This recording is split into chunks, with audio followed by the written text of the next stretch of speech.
Are you stuck in the same old routine at work? Do you find yourself hitting a creative wall, unable to see beyond your current perspective?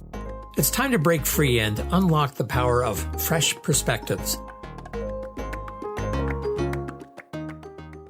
Welcome back to Discover Fresh Perspectives. David Gouthro here, and today I have the pleasure of having as my guest Liz Doyle Harmer. Welcome, Liz. Hi, David. Thanks so much for having me. I'm excited to be here. And I'm excited to have you. It's nice when it works out that way. I'm all about win-win. So Yeah. I've had a number of people on this podcast talking about leadership. Mhm. But what I liked about what you had suggested and what your area of interest in is self-leadership. So maybe you could just tell us a little bit about what you mean by self-leadership. I think self leadership is a really underrated area of focus and skill in our culture today. I actually just reread the book, Stephen Covey's Seven Habits. And he talks all about the first three chapters or the first three habits are all about leading yourself. And I was so surprised at how that book has just withstood the test of time and how everything he said back then are still these practices and these habits that really can bring a lot of meaning to our life if we practice them today. And what I think about self leadership, I really think it's this ability to be able to lead ourselves in a culture which has become even harder to lead ourselves in because of the distractibility, because of just look at this shiny object. I think it's a skill that was challenged 40 years ago when Stephen Covey wrote the book, and is still a skill that's challenged today. So just maybe to concretize this a bit, if we can, I want you to think of two individuals, two archetypes or avatars, whatever. One person exercises self leadership, the other does not. How might we recognize that in actual practice? Yeah, that's a great question.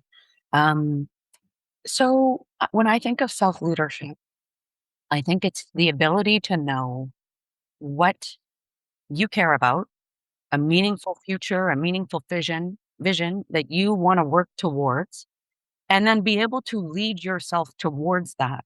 And really, that means the ability to overcome internal distractions, our own emotions, our own fears, our own limiting beliefs, and external distractions, everything that the culture is giving us. And so, if someone has gained some skillfulness in that area, there's somebody that is waking up in the morning, clear on what's meaningful for them to do today. There's somebody who has some self-awareness about themselves, their own limiting patterns, their own limiting beliefs, and is aware of when that shows up and is able to work through those in a helpful and productive way. It's somebody who's not distracted by social media or Netflix, um, or any of the other things, or the shopping. I walk into a grocery store and I'm here to get one thing, and I walk out with 30 things because of the way this is merchandised, and buy this and get that. So somebody who's able to withstand that in a meaningful way. Someone who's I think it's increasingly someone who's leading themselves with a degree of self kindness and self compassion and Mm. self care. And I think when we are disconnected from self leadership, we're busy, but we're not productive, right? We're doing a lot of stuff, but does it actually add up to what we want it to do? Who knows? We're So, Go so ahead. let's look at that from what Yeah, let's say we're now watching a movie of yeah. someone who has zero self leadership. What are we seeing in that movie? And you started to address that. Yeah.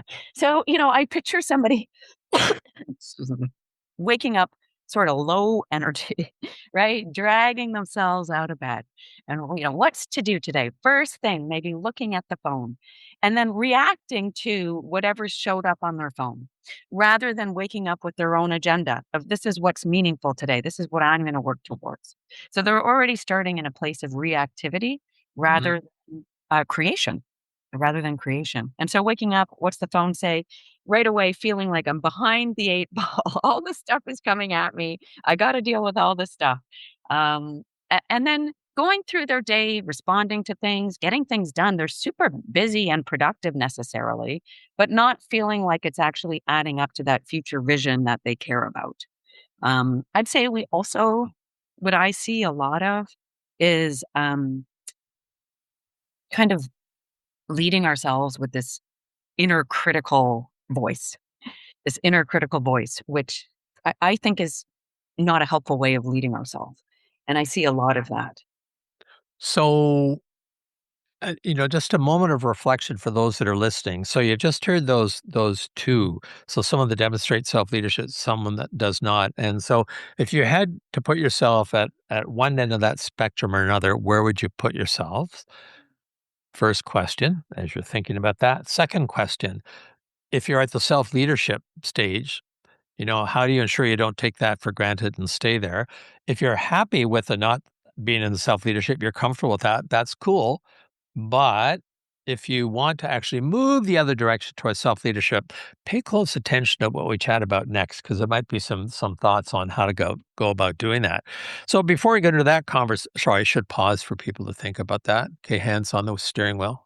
Okay, so Liz, tell me a little bit about your practice, what you do, and how you came to the focus on self leadership of one of the perspectives that you hold on to and feel is important. How did you get to be here and get to be you? Yeah. So I've always been one of those annoying kids that kind of ask deep questions right from the beginning, right? Like I would go to my mom and just ask her, like, what's the purpose of life? Why are we here? You know? um, I always wanted to know that. And my mom is a wonderful, wonderful woman, but the answers she gave me were informed by the religion we followed, which was Catholicism. And so the answer was, we're here just to sort of get through this life so that we can get to heaven after. That's the purpose.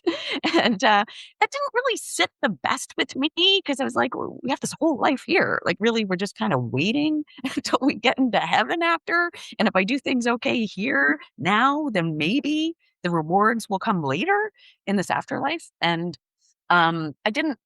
I didn't really love the answer that I got there. So I started. We were talking about Stephen Covey earlier. At a very early age, I started reading like Stephen Covey books, Tony Robbins books, like just starting to understand different ways of leading and guiding ourselves. I got really interested in yoga, which is actually a path of self Hmm. leadership, and the way we teach it here in North America. It's all about shaping the body, but there's more to it. Um, and and then I eventually landed in my current career, which is coaching Mm. and facilitating leadership journeys. And what I've learned is that the way we lead ourselves impacts our ability to, one, have success and joy and fulfillment in our own life, but also impacts how we lead others, Mm. surprisingly. Um, and so even something like an inner critic, if we have an inner critic and we're leading ourselves with this really harsh, "You're not good enough, what's wrong with you" voice, a lot of times people think, well, that's just me. It just affects me. It's not a big deal. It doesn't affect the way I lead the team. But I actually see it does affect the way you Mm. lead the team. So, okay, so I've got a whole pile of different Yeah. questions. So I'm going to go all over the place here. So if this was a structured interview, I'd be embarrassed, but it's not. So I'm not. So you're a parent. You have 4 kids, I I do. believe. That's a Yeah. that's a full load. So when you think about self leadership, is that something that a parent can Yeah. start to instill in their children? And if so, how do you do that? And at what stage, if it's even possible to be intentional about that and curious? Yeah. I think so. I think it's, I am always interested in how everything that is good about parenting, like the best style of parenting actually overlaps almost perfectly with the best style of leadership. Like Mm, the principles are almost exactly the same. Um, and so as a parent, there's kind of two things that come to mind for me. So one is um, parenting your child in a way that's going to support their peak potential, right? So then it's basically two things. It's basically two things. Okay. Oh, there. Did you have a question? No, I was just pausing for a moment to think, okay, I'm ready. Number one. Yeah. It's basically two things. So one is um, um, setting high standards, and two is unconditional love. Mm, It's the same two things, right? So as a parent, if I want to introduce my child to them leading themselves, there's kind of two things we want to be aware of. One, how am I relating to my child? And two, how can I support them in leading themselves? So if I think about how am I relating to my child, I want to one, have high standards, and two, love them unconditionally. That is my role. That is my role as a parent. And the research tells us that when we can balance those two things well as a parent, and it's not easy, but when we can balance those two things well as a parent, that is the best way to parent your child. When I think about how do we help our child actually lead themselves, right? Because in the beginning of parenting, we're pretty heavy-handed, right? We're do this, do that. it's about survival. We have to It's keep them really, safe. Yes, exactly. We have to keep them safe and alive. We have to be providing that prefrontal cortex for them so that we can making decisions for them, telling them what to do. And then eventually over time, ideally, we're taking more of a back role, and they're taking more of a front role. And I got that wrong with my first child. Let me say that. I was heavy handed for a bit too long. And she definitely told me, hey, mom, it's time to back off. Um, but then I think it's really, um, how do we help them start to clarify for themselves what is actually meaningful for them, right? What are the things that they actually care about? What are the things that what's their unique path in this lifetime, right? That they might want to walk on for themselves. And what are the limiting fears that they might have that get in their way? so I think so much of this, I was totally unaware of. I'm not embarrassed to admit it, but with like our daughter's 26 now, and like every time I hear this, I kind of go, oh, didn't do that, didn't do that, didn't do that, didn't do that, but we move on. So the things you described that you do as a challenge. So how do those two pieces convert and get enabled or enacted as a leader working in an organization? Yeah. And just so I'm clear, which two pieces did you mean? The high Well, standard? there's the unconditional love, right? Yeah. So Yeah. Great question. And so, first of all, I want to celebrate you and the way you acknowledged things you didn't do as well in the past. I have that as well with my first daughter, who's 20. And I can't tell you the amount of times I'm like, "Oh, geez, if only I could have done it this way in the past," right? And I think it's and give it some advice to our parents, right? Yes. Yeah, yeah, yeah, and so I wanna appreciate you the way you did that, but it wasn't because I know for me, when I recognize a mistake I made in the past, I can very quickly go down a rabbit hole of shame and regret and guilt and, "Oh my goodness, what," and that doesn't help anybody. It really doesn't, right? Learn the lesson and how can I carry it forward? And even with a daughter who's 26, and I would say even with a daughter of mine who's 20, I'm still thinking about how she's still got a lot of life to live. I still have a lot of life to live. Neither one of us have it figured out. So how can I support her going forward? Right? How can I support her going forward? Um, and for me, one of the things I'm thinking about as a parent is um, seeing the future vision of them, like the highest potential version of them that I imagine for them. And actually parenting to that version of them, like what's actually their highest potential. And I think that actually corresponds almost exactly with what we see in team leadership and management. As a manager, your role is to see the highest potential of your teammates. That's really what you should be doing is seeing not the person they are now, but the person they're capable of growing into.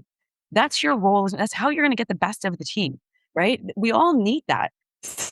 S- So, coming back to self love now, is that not the objective as well for us? Like when I get up in the morning, well, what is unconditional love look like when I'm reflecting on myself and thinking about self leadership. How does that play itself out without it seeming, arrogant or detached from reality or whatever? I love that question, David.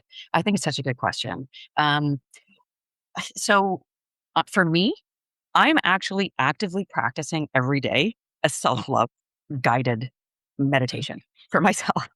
So I have a very deeply ingrained inner critic. So the way I'm leading myself for the first half of my life is with a harsh inner critic. What's wrong with you? That's not good enough. You didn't do that right. You should feel really badly. Like this harsh inner critic.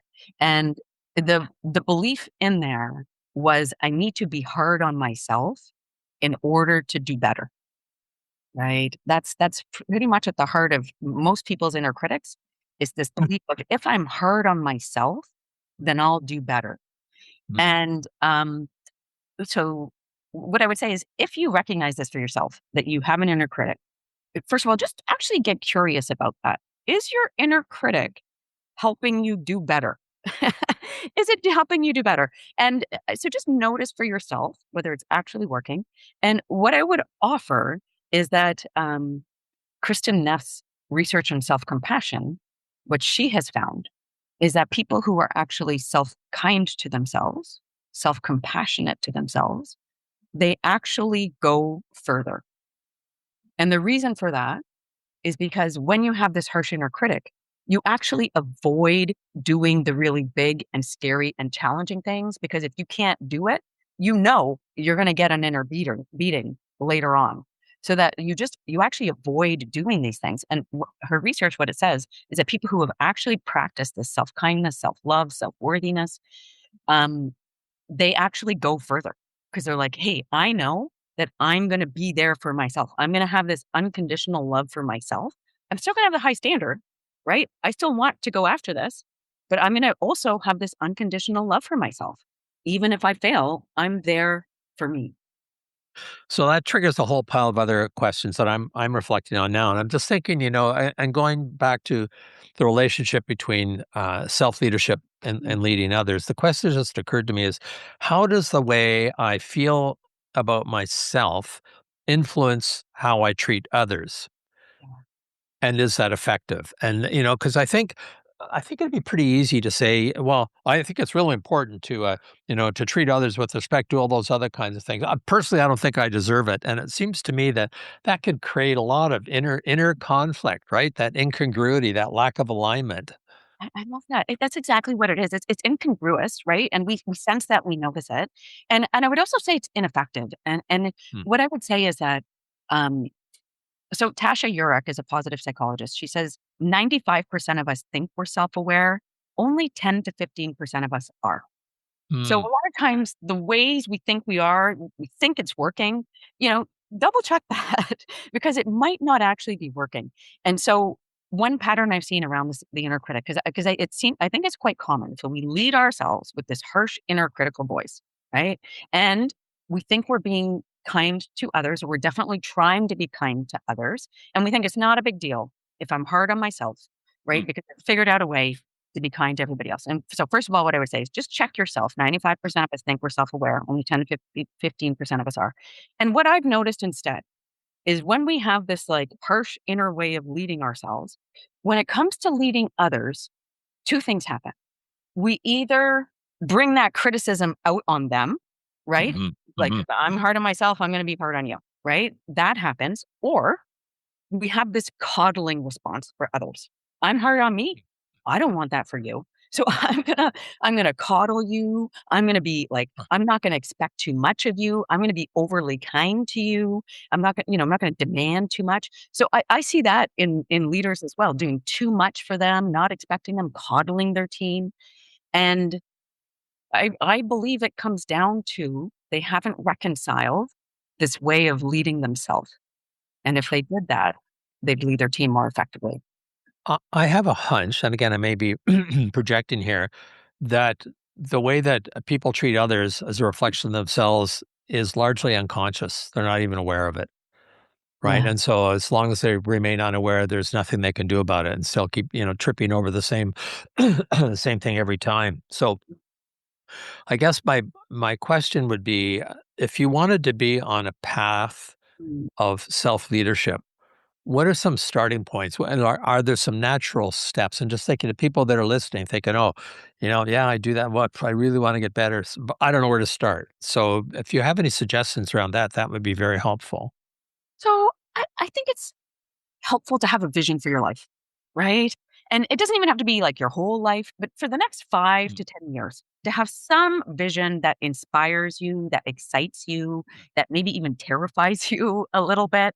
And for that vision to be internally sourced.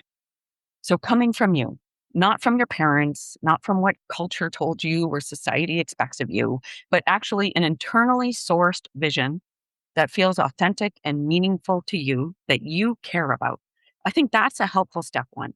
And just even to ask yourself like do I have that for myself, right? Is there Mm. a meaningful future that I want to work towards in my health, my family, my relationships, my career? Is that clear to me, right? And that's the first step is to spend some time clarifying that for yourself. Okay, that's one. I'm looking for 15 steps here, Okay, Liz. But 15 steps. The next one I would offer is to start to observe yourself. So mm, going back to what I said about the low self-awareness that most of us have, um, start to observe yourself. So what are the ways in which I might be getting in my own way? mm, mhm, So we tend, going back to Stephen Covey, we tend to over focus on what's happening outside us and under focus on what's happening inside us, what's within our control. And if we just spent more of our time focusing on how we are getting in our own way, you can change a lot just by focusing on that. And so there's a couple ways you might do that. One is, okay, once I've clarified my vision, well, how might I be getting in my own way with regards mhm. to that vision? So, even a simple example, I really care about having deep, meaningful connection in my relationships with my children. And I'm working till 9 p.m. every night, not making time for them, right? Yes, there's demands of your workplace, but what's within your control around that? How are you getting in your own way? You're the one working till 9 p.m., right? You're the one making that choice. Um, so that's one thing is just in relationship to your vision, how are you getting in your own way? And then I would also say is any kind of pattern like imposter syndrome, self doubt, inner criticism, perfectionism, people pleasing, I've had all of them. Mm, So if you've got them, no judgment. This is not your most effective self leadership. mm, mm, It mhm, just mhm. is not. And so you need to figure out a way to work with this pattern. You will lead yourself more effectively once you're past this. So we've got have a sense of your internal vision, Yeah. observe yourself to me, which is about mindfulness, where you're getting in your own way. Where's the gap between what you say is important to you and what you actually do? Like if you Yeah. looked at your calendar, how do you actually spend your time? Like the 9 o'clock still working? Yeah. Then one of the groups that I host is on stoicism Yeah. or Love it. professional speakers, and one of the key principles is be clear on what you could do something about what you can't, and don't spend a lot of time on the other two. That's pretty significant, and sort of recognizing the patterns and acknowledging those that support and those that don't. And another thing occurred to me is that the overlap between the courses where we teach people how to effectively lead others, if you were to turn it inwards, have tremendous value as well. Like many years ago, Kouzes and Posner wrote a book called The Leadership Challenge, and part of a consulting group we developed that into a leadership program for IBM Canada and corporate and for one of the banks. And the five practices, I'm just thinking about them now, apply to self leadership. So someone's modeling the way. So that's kind of like, does my behavior match up with what I say is important to me? Second one was inspiring a shared vision, which you just articulated as the first one. How do I do that for myself? Challenging the process. So what are the processes? How do I go about living my life? And what are the things that need to be challenged there? Enabling others to act. So what are the supports that I need to put in place for myself, for my family? And encouraging the heart, like not waiting for perfection, but as you're making steps. And those apply equally well, it seems, to self-leadership as they would to leading others. And I think one of the points that I think you're making is that it's really hard to do an effective job of leading others if you're not aware of and conscious of and focused on leading yourself. I think so, and you also you talked about stoicism, right? Which is really that's a methodology for self-leadership, right? Mhm. You're reflecting on yourself, you're using virtues to guide yourself. That is a methodology for self-leadership, and I think that might be why we're seeing, more of a return to stoicism Mm. in Mm. our culture Mhm. right now. I think people are wanting that.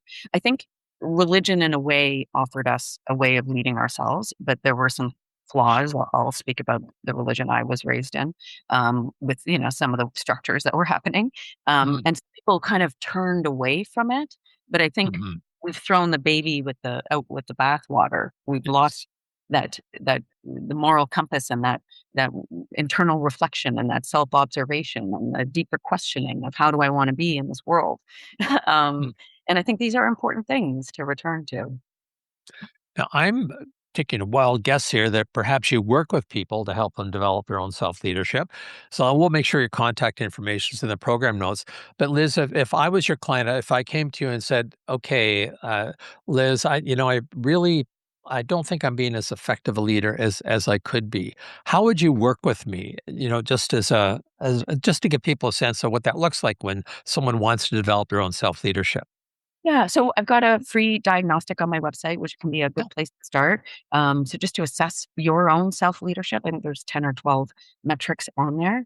Um, and so we'd start with taking a look at that and see what are the growth areas. Mhm. Um, I find for most people, it starts with vision, right? So what is the vision? The way I approach vision, it's not with our thinking mind, a vision so that sitting down and pen to paper and just like getting into tunnel vision mode of what's my vision, what's my purpose, why am I here? That's You're not going to get any good answers from there. Believe me, I know it, I've tried it. um, we actually need to first shift our state. Let's get you into a grounded and resourceful state. Let's get you into a state of imagination and possibility and creation and connect you with the most grounded and resourceful version of you. And when we do that, then we ask, what's possible for you? Mm. Um, so that's where I would start first, is getting you into a state of grounded and resourcefulness. And let's ask that version of you what your vision is. That's the one I want to speak to, and clarifying our vision from there. And then starting to look at, well, what are the internal patterns, right? The outdated limiting beliefs, Mm. old stories about your identity and who you are and the rules you should be following that get in the way of this authentically sourced vision that we just came up with, right? And so we want to resolve that tension between the future you and Mm. where you're going and the past historical you that's running on past outdated programs. We want to, yeah, exactly. We want to resolve that tension between those two parts of you. Um, Now, now I'm gonna guess that there's some people that would say, "Yeah, this self leadership is all really good, but I'm too busy leading other people." So, if you had to make the hard, pragmatic business case, what's the return on investment for stepping back and well, like Covey would say, sharpen the saw. So, what's in it for a person to just kind of take a hard look and say, you know what, this has been an excuse I've been using forever. What's the return on investment for them in any sense for developing a stronger sense of self leadership? Oh, I love it. I'll give you a quick answer and then a deeper example. So the quick answer I would give is it's kind of like meditation where, people are like, I'm too busy to meditate. And then they're like, well, you need to take a day then, right? If you're too busy for 10 minutes, you need a day. Like it's kind of like that. You're too busy for self leadership. You don't have a couple minutes, then you likely need longer. But I'll give you an example of just the inner critic, and how even this is an ineffective way of using your limited time, mental, and emotional energy. So, because what I've seen with the inner critic pattern is that so these people who have a harsh inner critic, they'll spend their part of their day in this like, come on, what's wrong with you? Drive, go, push mode. And then what happens at the end of the day is because this is too much, they ping pong to almost this like I talked about the inner coddler with the team, but they almost go into this like inner coddling themselves, Mm. right? Where at the end of the day, we're all into the distractions. the Instagram reels, the snack eating, of sugary snacks that aren't healthy for us, the binge watching of Netflix, right? We can't if when we're at an extreme of a polarity, and I would say inner criticism is an extreme of a polarity, then we're gonna go all the way to the other end, which is this like coddling, you need a break, you need to take it easy, right? And what I would say is from a time management perspective, this is an ineffective use of time, right? When we're too hard on ourselves and then we need hours to binge out at the end of the night, this is an ineffective use of time. And Mhm. if we can actually find the middle path, which again, I would say is this, I'm compassionate to myself and I have high standards for myself. That's the middle path between these two polarities. This is a more effective use of time. You have less extremes, less ping pong, less I'm high energy and here I'm burning out and I'm crashing at the end of the night, and more sustainable progression. So I would say that's the payoff. So, just to set an expectation for people that are listening, I'm pretty sure that you don't listen to this podcast and go, "Self-leadership, I'm for that, flip the switch, I'm now gonna be, leading myself." What's sort of a realistic range of time, and I realize there's lots of variables here, for a person to work on their self-leadership, because it's not a flip the switch. It may be a lifetime, but just to give people a sense, if you really want to develop self-leadership, here's some things you can think about in terms of time, complexity, things like that. I love that question. And I would say I think it is a practice for life, right? We're always emerging and evolving. And the way I figure it, if I'm still on this planet, there's still more for me to learn, right? I haven't hit nirvana yet. I'm still here, still learning and growth. So I think about just win the day, right? And so what I mean by that is in the morning, really just take a moment. How do I want to lead myself today? Right? What is it I want to, and so that can be an intention you want to set. That can be a value you want to orient towards. That can be, you know what, I'm clear on my vision. I want to make this happen today. Just set, for, set your, design your day in the morning. What would success look like for me today? And then at the end of the day, so it's a bookending practice, something in the morning. And then at the end of the day, reflect, right? How did I do? Where did I get distracted? And also what are some patterns that I'm noticing about myself that I might be curious about, right? Like I said I was going to um, make time for my child today, and I didn't again. Wow, Mhm. okay, that's curious. What's that about, right? Or I said I was going to work on that really, important project at work that I'm a little bit scared about, but I know could have a big payoff, but I don't quite know how to do it, and I avoided it again. Huh? Interesting.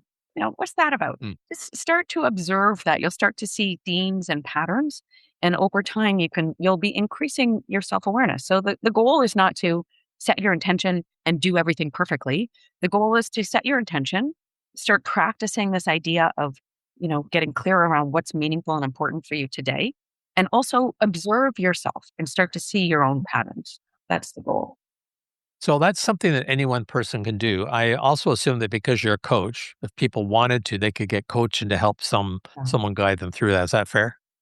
Yep. And yes. And I also have I call it a daily design habit where it's a free audio that you can Oh, get from my website as well. mm. And so it's a guided practice to help get you into the state of resourcefulness and grounding, plan your day from there, and then end of the day check in.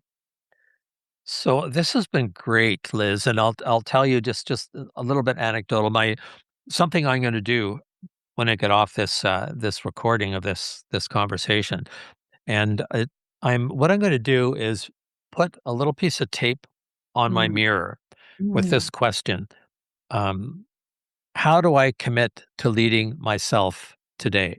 mm, Right, and it's about today, and it's about commitment, and then I'll probably have another one, probably on the kitchen table or wherever I eat. To your second question, how did I do at leading myself today, for that constant reflection, and where that idea came from, and my daughter, ribs me mercilessly about this. At one point I had a sticker on all the mirrors in the house. Feel more alive at 185, right? Which is Yeah. a target weight I was shooting for. And she laughed at that, but I really found it helpful every morning to look at it and to pay attention to it. So I think, how do I commit to leading myself today? That's maybe something that anyone that's listening could put on a post-it note. Just try it out Yeah. and see what the result is. And it's as you said, it's a practice, something that can be lifelong doing these kinds of things. David, I love that idea, and I'll offer just even for myself this morning. I'm, in terms of noticing our own inner patterns, right? Um, at my best, I imagine myself empowering and inspiring others. And I noticed that when I go to the gym, I don't always do that. I get into my own little world. I'm not, paying attention to others. I'm just kind of, and so there's a part of me that is introverted, that is worried about rejection, And so again, these two parts of ourselves, right? The version that I'm capable of being, and then my old habits that get in the way. And so even, I was like at the gym, I was like, you know what? If I'm committed to empowering and inspiring others, that means I cheer other people on. That means, I make sure I high five everybody at the end. Just simple things like that. And it feels very, um, it's a way to practice leading yourself in more moments of your life.